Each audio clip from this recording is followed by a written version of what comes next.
신축이라고 답이 아니고 네. 어디냐가 더 중요한 게 다시 바뀔 것 같아요. 그런 격차가 이렇게 벌어지기 때문에 갈아타기도 항상 필요한 상황이 되는 거죠. 저는 소득이 제일 중요한 포인트라고 봐서 근데 소득이 앞으로 어떻게 될 거냐.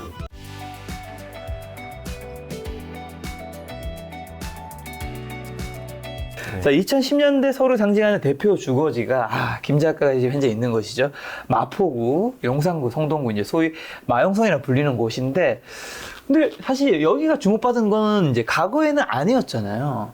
왜 이제 그 이전에는 주목을 받지 못했을까요? 소비할 만한 주택이 없었으니까요. 네. 대표적으로 요 마포구 같으면 네. 옛날에 네. 달동네 느낌이 엄청 강했잖아요. 네네. 근데 지금 달동네 잘 안 보이잖아요. 그렇죠. 다 아파트로 변했으니까. 네네. 그게 다예요. 네. 원래부터 자리는 기가 막히게 좋은 자리였는데 거기 살고 싶을 만한 집이 하나도 없었으니까 여기는 내가 살 수 없는 지역이야. 내팽개 쳐놨던 지역이 아파트가 있네? 살아보니 좋은데? 또 상품성도 되게 좋은 재개발 아파트로 지어놨고 네. 대단지가 들어왔고 그게 다죠. 그러니까 마용성은 옛날부터 잘 될 만한 지역이었는데 왜 개발을 안 했었던가. 좋은 아파트가 없었기 때문에. 네. 100년 전에도 인기 거주지였었고 300년 전에도 인기 거주지였다는 얘기가 네. 유성 기자님이 써놓으셨어요. 서울 도성이 이렇게 딱 사대문이 있지만 사대문에 소화가 안 돼서 네. 서강이라는 데도 옛날부터 사람들이 많이 살았고 용산도 옛날에도 많이 살았다. 그래서 마포가 여기가 번화하던 지역이다. 네. 상업지역으로. 네. 네, 그런 얘기들이 다 있거든요. 네. 그러니까 그때도 사람들은 많이 살았는데 네. 왜 요 10년 만에 갑자기 부각됐느냐? 네. 새 아파트가 새 아파트. 많이 들어왔으니까. 네. 그럼 마용성 중에서는 제가 마포에 살고 있어서 그런지 몰라도 이 중에서 용산이 최상급지 같은 느낌은 있는데 마포와 성동구는 비슷한가요? 마포는 아까 사대문과 여의도가 가깝고 네. 성동은 사대문과 강남이 가깝고 네. 선호도 문제죠. 네. 강남과 가까운 쪽이 좀 더 그리고 이제 성동구는 지형이 좀 더 산에 가깝고 마포구는 조금 더 평지에 가깝고 네. 차이가 있죠. 그런 부분들이 네. 용산은 그냥 그거랑 좀 관계없이 네. 좀 용산만의 특징이 있죠. 용산이 이 중에서는 좀 더 상급지인 건 맞죠? 근데 용산구가 네. 우리가 머릿속에 있는 용산 전역이 다 상급지라는 느낌이 아니라 그렇죠. 용산이 한남동, 한남동, 동부 네, 이촌동, 이태원 뭐 거기만 사람들이 생각하는 그거잖아요. 네네. 예를 들면 뭐 서울역 쪽 언저리 뭐 그쪽을 좋아하는 분들은 많지 않잖아요. 아파트도 별로 없고. 그건 것 같아요. 용산구는 진짜 그 격차가 네. 같은 용산구라고 불릴 수 있나? 두 번째는 주거지가 너무 이렇게 흩어져 있는 거? 네. 그런 차이가 있죠. 마포 성동하고는 좀 느낌이 달라요. 성동구도 근데 되게 비싼 아파트가 몇 군데 좀 몰려 있지 않나요? 그런 식으로 치면 갤러리아 포레라든가. 아니, 그건 초특급. 네, 초특급 그런 100억짜리 집들은 네. 좀 제외하기로 하고, 네네. 그 서울숲에 있는 건 제외하기로 네. 하고, 그러니까 우리가 생각하는 뭐 금호동, 옥수동, 아니면 상황심리 뭐 이런 등등등등의 가격들이 비슷하니까. 네. 마포도 그렇죠. 뭐 대흥역이든 아니면 서강이든 네. 이쪽이든 뭐 상암동이든 다 비슷비슷하죠. 자, GTX가 선거 때마다 부동산 가격을 이제 들썩이게 만든 이슈인데 반면에 고속철도의 시장 영향력에 대해서 깊게 생각해 보지 않은 것 같은데 좀 어떤 영향이 있을까요? 고속철도가 네. 지금보다 좀 더 자주 다닐 수 있게 된다면, 네. 왜냐하면 이게 이제 SRT도 개통되는 바람에 네. 그 평택 지제역부터 오송역까지가 막혀요. 기차가 막혀. 그러니까 거기가 이거 위에도 보시면 그 평택 지제역부터 길이 두 개잖아요. 오송역부터 호남선과 경부선이 둘러 다니잖아요. 그러니까 두 개인데 여기만 한 길이에요. 그러니까 여기를 네 개로 만들어야 네. 이렇게 되겠죠. 네. 두 줄로 만들어요. 네. 복선이니까. 그렇죠. 그거를 진작했어야 돼요. 그래야 지금보다 훨씬 더 배차 간격도 많아지고. 그러면은 만약에 네. 대전까지 한 뭐 5분에 한 대씩 다닌다. 아니면 뭐 천안 아산까지 5분에 한 대씩 다닌다. 지하철 같은 느낌입니다. 느낌이죠. 예. 그러면서 한 달 전기권을 딱 끊으면 혹시 전기권 아세요? 전기권 지하철 전기권. 지하철. 몰라요. 학생들은 전기권이 있어요. 오. 그거 한 달씩 쓸 수 있는. 네네. 저도 대학생 때 그거 타고 다녔다는 얘기도 있는데 네. 그럼 뭐 거의 그냥 막 쓸 수 있거든요. 네네. 물론 저기 고속철처럼 그 정도는 아니지만 한 달에 딱 평일만 20번을 딱 타는데 생각보다 얼마 안 해요. 전기권을 끊으면. 그러면 그걸 생각해 봤을 때 사람들은 두 부류로 나뉠 거라는 거죠. 네. 지방에서 그래도 좀 좋은 동네에 살면서 서울에 왔다 갔다 하는 게 충분히 가능하면 한 40분에 접근이 가능하면 지방 가서 살 분들도 분명히 생기겠죠. 누군가는. 그렇죠. 그래서인지 저래서인지는 뭐 확실치 않지만 네. 천안 불당동 같은 데들이 가격이 엄청나게 높은 이유들도 있죠. 물론 꼭 그것만은 아니에요. 네. 근데 그렇지만 아무튼 접근성이라는 것들은 네. 이제 우리가 생각할 때 고속전철이라는 것들이 네. 생각보다 많은 곳들을 연결을 해주고 있고, 특히 올해가 매우 특이한데 약세장이라고 하는 이 와중에서도 네. 원주라거나 안동이라거나 안동. 뭐 제천 이런 데 많이 올랐거든요. 네. 그게 이제 새로운 고속전철이 개통됐기 때문이죠. KTX급은 아니어도 네. 그거보다 조금 느리지만 어쨌든 기존 기차보다 훨씬 빨리 가는 중앙선, 그런 것들이 서울에 생각보다 금방 오는데 네. 이제 영향을 꽤 세게 주는 거죠. 그럼 고속철도와 관련해서 혹시 우리가 2023년, 24년에 좀 주목해야 될 지역이 있을까요? 고속철도는 네. 안 가던 인천이 이제 접근이 돼요. 그 수원에서 이렇게 분기해가지고 네. 인천 송도로 가는 그 공사가 잘 되고 있습니다. 그게 하나가 있고, 부산 같은 경우 사실 멀어서 그 직주근접 이런 얘기랑은 관련은 없지만 네. 부산이 대표적으로 신도시라고 할 수 있는 해운대랑 기차 접근, 철도 접근성이 굉장히 떨어지는데 그 아까 말씀 중앙선과 여러 가지 철도들을 잘 이용해서 대구서 분기되는 노선을 이용해서 해운대 쪽으로 들어가는 거 약간 몇 년 남았지만, 그래서 주요 지역들의 고속철도 접근성이 없던 지역들이 개선되는 효과들이 있어요. 그런 것들을 좀 기대해 보고 있습니다. 자, 건축과 토목 기술 발달하면서 좋은 입지에 대한 개념에 큰 변화가 일어나고 있다고 이제 책에 적혀 있는데, 요건 좀 대표적인 예가 어떤 게 있죠? 이거는 사실 우리 모두 다 경험해 보고 있는데, 아까 마용성이 대표적이에요. 옛날 같으면은 그 달동네 밀고 아파트 접었자 산꼭대기 아파트 누가 살아요 일 줄 알았는데 막상 가보면 그런 느낌이 없어요. 없죠. 되게 잘 지어놨어요. 그게 다 토목 기술의 힘인 거예요. 근데 다들 무시하죠. 뭐 대단한 거 아닌 줄 알지만 90년대에 지어놓은 아파트는 진짜 산에다가 아파트를 지어놨고, 그래서 막 동마다 다 다른 데 있어서 막 거의 등산하듯이 올라간다고 한다면, 최근에는 가보시면 이렇게 데크가 있잖아요. 가보면 거기에 이렇게 평지 같은 게 만들어져 있잖아요. 물론 엘리베이터 타고 올라가야 되죠. 에스컬레이터 타고. 그런 것도 있고. 이게 다 옛날하고는 다른 접근인 거죠. 아, 이거 여기다 이렇게 하면은 이 자연환경의 약점을 이길 수가 있구나. 그러면 결국은 절대적인 접근거리만 좋다면 다 할 수 있구나. 결국 이제 사람이 많은 걸 할 수 있다는 그런 것들을 깨닫게 된 첫 번째. 그리고 우린 옛날부터 알지만 뭐 유수지 같은데 이거 맨날 잠겨요 라고 했던 것들에 뭐 펌프도 잘 설치하고 뭐도 설치해서 집 짓는 땅으로 바꾸는 거. 그리고 아까 이촌동 얘기하셨지만 뭐 잠실도 마찬가지인데 매립하는 거. 광장동도 마찬가지죠. 다 매립.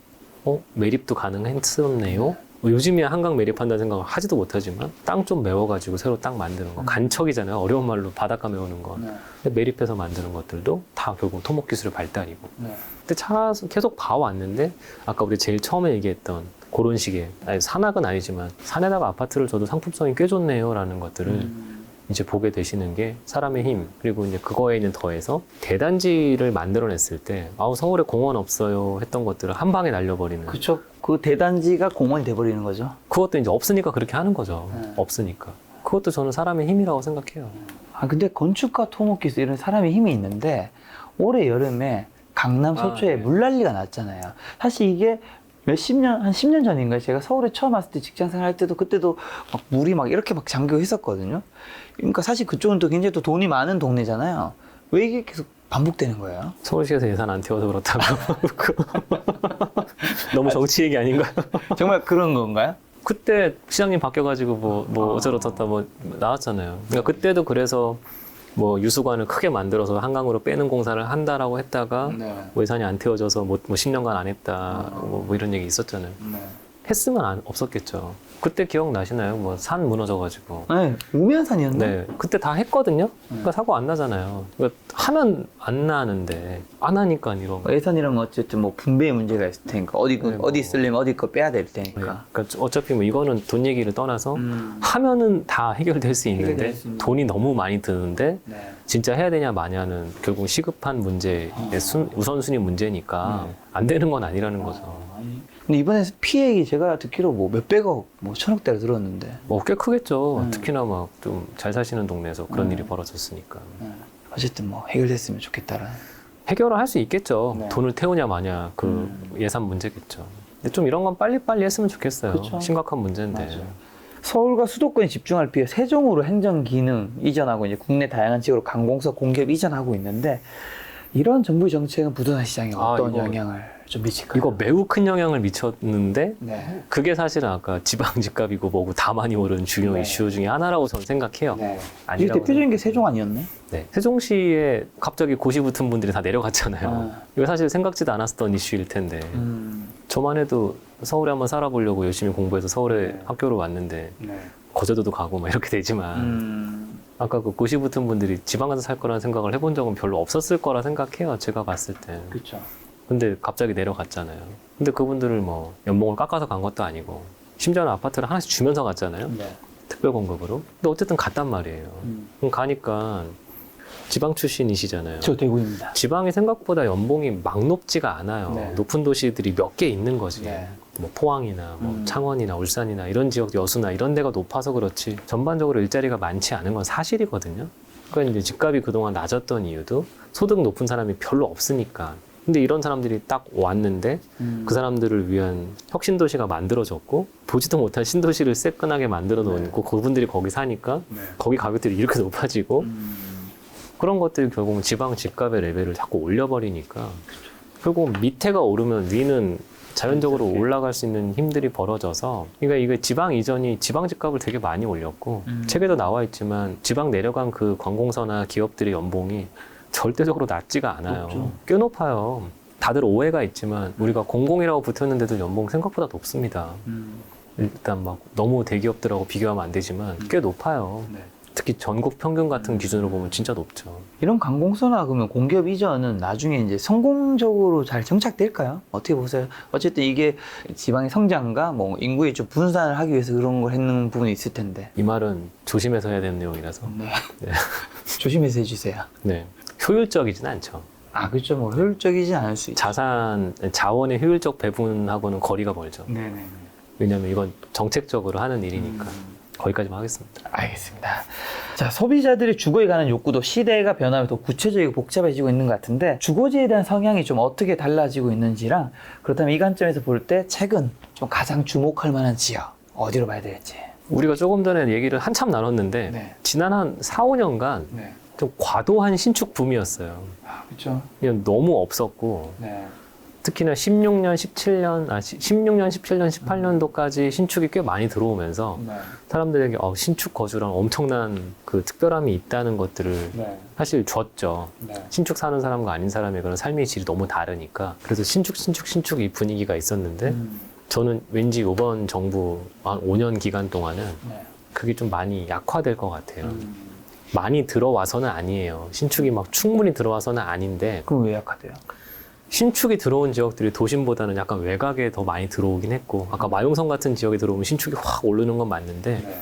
좀 전에 말씀하셨던 이 귀차니즘 코로나를 겪으면서 또 한 번 더 귀차니즘이 너무 편해지니까 뭐가 네. 코로나가 우리 삶을 되게 많이 바꿨잖아요. 뭐 앱도 많아졌고 네. 서비스들도 많아졌고 하다 보니까 그러면 진짜 주거에서 제일 중요한 게 뭐였나가 서비스가 되는 것 같아요. 근데 그 서비스를 그 단지에서 제공하는 게 중요한 게 아니라 내 삶의 바운더리 안에서 해결이 되냐 안 되냐. 그러니까 사람들이 더 도심으로 몰리는 일들이 코로나 2년간도 많이 벌어졌지만 더 심화될 것 같다. 그러면 결국은 주거를 결정하는 기준도 로케이션 하나만 남게 되는 것 같습니다. 신축이 되게 약화되는 것 같아요. 신축의 중요성. 여전히 신축은 좋습니다만 네. 중요도가 약간 약화될 것 같다. 신축은 여전히 중요하지만 예전과처럼 중요도는 좀 낙해진 것 네, 같다. 그러니까 신축이라고 답이 아니고 네. 어디냐가 더 중요한 게 다시 바뀔 것 같아요. 네, 그게 이제 양극화에 또 한번 네. 더해지겠죠. 왜냐면 인기 지역의 신축이면 더 비쌀 거 아니에요. 그런 격차가 이렇게 벌어지기 때문에 네. 갈아타기도 항상 필요한 상황이 되는 거죠. 부동산 시장에서 이 지역이라든가 집값 양극화는 시대가 지나면 지날수록 더 심해지겠죠, 당연히. 일 것 같아요. 왜냐하면 자본 축적도가 점점점 있기 때문에 그러면 그 자본 축적이 되신 분들이 네. 선호하는 지역들은 더 가파르게 아닌 지역들은 좀 완만하게 이럴 것 같아요. 그럼 양극화 얘기해서 미국 같은 데 보면 비베르지라든가 몇 군데 보면 정말 초호화 주택들이 있잖아요. 우리나라에서는 뭐 비싼 집이라고 하면 뭐 100억대 정도일 텐데 네. 거기는 뭐 몇천억대 집들이 막 별장가 뭐 집들이 있는데 우리나라도 그럼 좀 시간이 지나면 그냥 미국 그런 데처럼 정말 초호화 아파트, 초호화 주택들이 지금의 뭐 수십억, 뭐 100억대가 아닌 그런 것들도 점차 생겨날까요? 아니면 우리나라 좀 국민 정서상 그런 것들은 좀 생겨나기 힘들까요? 레벨이 문제인데 네. 뭐 뉴욕에 뭐 3천억짜리 집도 있다면서요. 120층? 뭐 150층인가 최근에 뉴스에서 봤는데 그런 절대 금액은 우리나라의 경제 규모나 뭐 등등으로 봤을 때 그렇게 막 나오기는 어려울 것 같은데 근데 일단 뭐 법도 좀 바뀌어야 되겠죠. 뭐 전용 245제곱 미터 이하 호화주택 해가지고 중과세 매기고 막 이런 것들이 많으니까 좀 이렇게 사전 정리가 좀 돼야 될 것들이 있는데 아까 말씀하신 그게 국민 정서에 녹아있기 때문에 될까 하는 생각은 있는데 계속 집값 비싼 것들 나오죠. 뭐 200억짜리도 나오고. 맞아. 결국 그 레벨 차이만 미국하고 너무 비교는 안 하려고 하고 있고요. 나오긴 할 것 같아요. 그러니까 금액 차이가 둬서 우리가 생각했던 금액보단 비싼 것들. 자, 책을 읽으면 읽을수록 역사 속 과거의 사례들과 현재의 사례들이 무척 좀 유사하다고 느껴지는데 왜 좋은 입지의 그 조건은 변함없이 유지되는지 그리고 앞으로도 요건 유지될 건지도 궁금하네요. 사람은 안 바뀌거든요. 네. 똑같아요. 그 표현 방식과 소비하려는 방식의 차이만 있는 거지. 사람의 본성은 똑같아요. 더 잘 살고 싶고, 더 편하게 살고 싶고, 우리 애들 잘 됐으면 좋겠고. 그렇죠. 변화 없습니다. 그래서 똑같아요. 그래서 과거를 알아두시면 되게 좋겠다고 생각해서 이 책도 처음에 기획이 된 거예요. 제가 이분이 가장 전문가라고 생각해서 유성훈 기자님 컨택을 제가 직접 했고 그게 다 그랬습니다. 그래서 제가 아무리 얘기해봤자 요즘만 그런 거 아니냐. 이거 뭐 글로벌로 봤을 때 또 한국만 이런 거 아니냐 이럴 수도 있는데 과거에도 그랬다. 사람이란 늘 비슷하더라를 좀 쉽게 보여드리려고 또 한국 사람들이 역사 얘기를 되게 좋아하기 때문에 옛날 얘기하면은 아 옛날엔 그랬구나. 근데 그걸 현대에 적용을 해주셨으면 좋겠는데 그 옛날에 옛날이라고 또 생각하시는 분들도 있어요. 똑같습니다. 자, 한반도 부유 흐름에 이제 부동산 입지 벤처에서 알고 싶으면 요 책 보시면 좀 도움 되실 것 같은데 요즘 어쨌든 부동산 시장 하락 뉴스도 많고 물론 신고가 뉴스도 있긴 하지만 굉장히 많은 뭐 1주택자분들이든 뭐 무주택자분들 뭐 혼란스럽고 뭐 힘들어하시는 분 많이 계실 텐데 이런 상황에서 마지막으로 투자 조언 한마디만 좀 주신다면. 사실 요즘 다들 좀 이렇게 위축돼 있어요. 긍정적인 분들도 그렇고 아닌 분들도 그렇고 특히 뭐 좀 되게 걱정하시는 분들 많죠. 왜냐면 오늘도 막 달러도 막 1,600원, 막 1,700원 간다는 분도 있고 뭐 지금 1,400원까지 왔잖아요. 핵전쟁 얘기하시는 분도 봤고 다음 10월 달에 정말 뭐 난생 처음 듣는 얘기를 매일매일 보고 있어서 뭐가 뭔지 저도 모르겠다는 생각이 들 정도로 다들 막 우왕좌왕 막 이러고 있는데 이 책뿐만 아니라 이제 우리가 항상 역사에서 뭔가를 배워야 된다고 하시는 분들은 그러면 이 중심이 뭐냐 지켜야 될 중심이 뭐냐 해서 봤을 때 아까 제가 나눴던 얘기 중에 핵심이 소득이잖아요. 소득.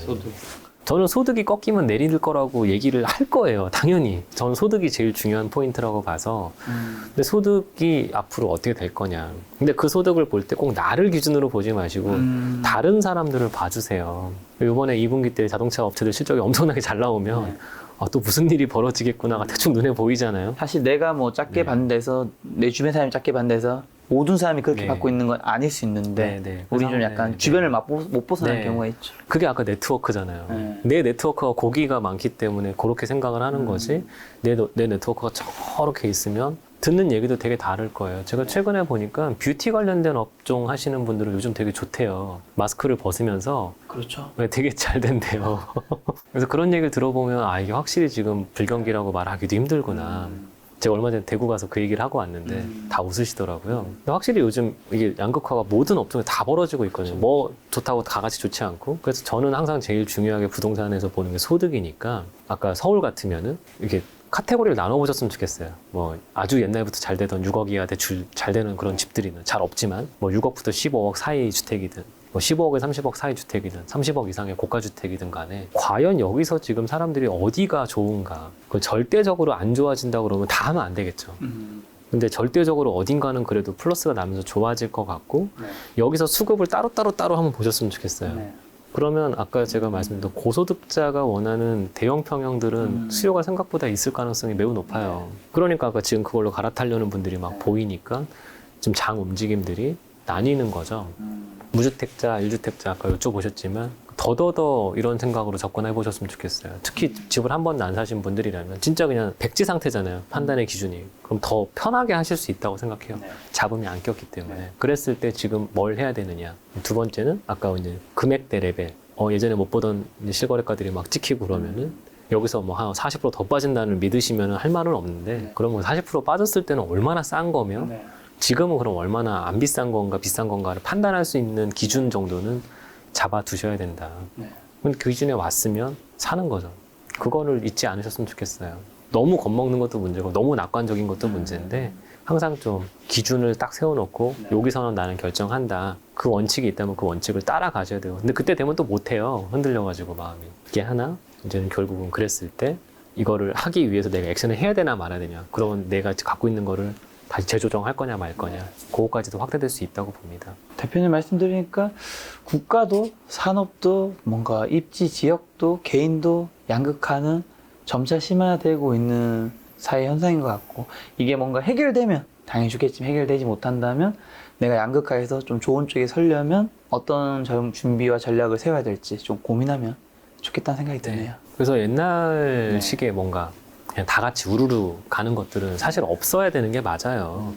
한 방향으로 다 같이 움직이는 것만큼 위험한 것도 없거든요. 근데 그런 걸 염두에 두신다면은 아 뭔가 내가 선택한 거랑 남이 선택한 게 다를 수 있겠다는 항상 그런 가능성을 두시고 좀 더 보수적으로 지금 내가 선택하는 게 맞을까 아니면 다른 사람들이 선택하는 게 맞을까 그것만 판단이 되시면 좀 더 좋은 결과 얻으실 수 있을 것 같고 언제나 그렇지만 되는 거는 되고 안 되는 건 안 돼요.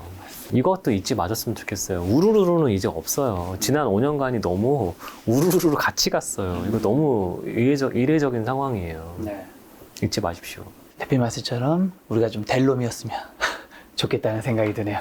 오늘 만난 손님 이성훈 대표님이었습니다. 지금까지 소중한 시간 함께 해주셔서 정말 감사합니다. 오늘도 김 작가였습니다. 고생 많으셨습니다. 감사합니다.